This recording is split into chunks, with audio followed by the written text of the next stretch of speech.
مشاهدي متابعين قناه شوف تيفي، اهلا ومرحبا بكم في هذا البث المباشر من مدينه الدار البيضاء. وكيف ما كتشاهدوا معنا حنا الان كنتواجدوا بمدينه قديمه، وكيف ما كتشاهدوا معنا الركام والازبال اللي مغطين المنطقه. انتم كيف ما كتشاهدوا معنا ما يقع.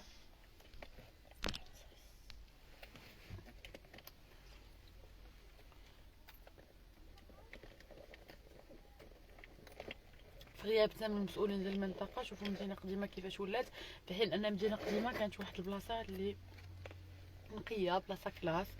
ولكن للاسف يعني ما يقع مؤخرا خلينا نشوفوا يعني حاله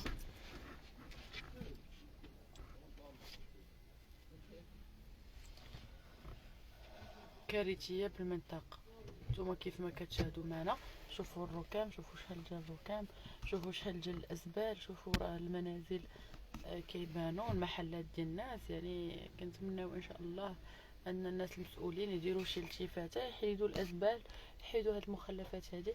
حيتاش كيف يعقل ان مدينه قديمه بحال في مدينه الدار البيضاء ماشي بحال كاع المدن الاخرين كتلقى مدينه قديمه نقيه زوينه، وما يمكنش تكون شي مدينه ما عندهاش مدينه قديمه. يعني هذا الشيء معروف، وفي بزاف ديال المدن منهم فاس، رباط، مراكش، طنجة، فيما كتمشي الصويرة، اي مدينة عندها مدينة قديمة ديالها. يعني ما يمكنش انكم ما نلقاوش مدينة قديمة في مدينة الدار البيضاء.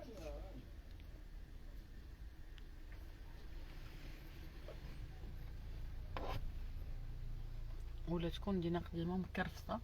هادشي صراحة مؤسف اللي كنعيشوه اليوم. داكشي علاش كنتمناو الناس المسؤولين انهم يحيدوا هاد الركام وهاد الازبال، نحافظوا على ما تبقى من المدينه القديمه، حيت لا بلوبار ديال الشوارع وديال المناطق تهدموا وديال الازقه. دونك بقات حاجه قليله في مدينه قديمه. نحافظوا على هادشي اللي بقى، المحلات يتقادوا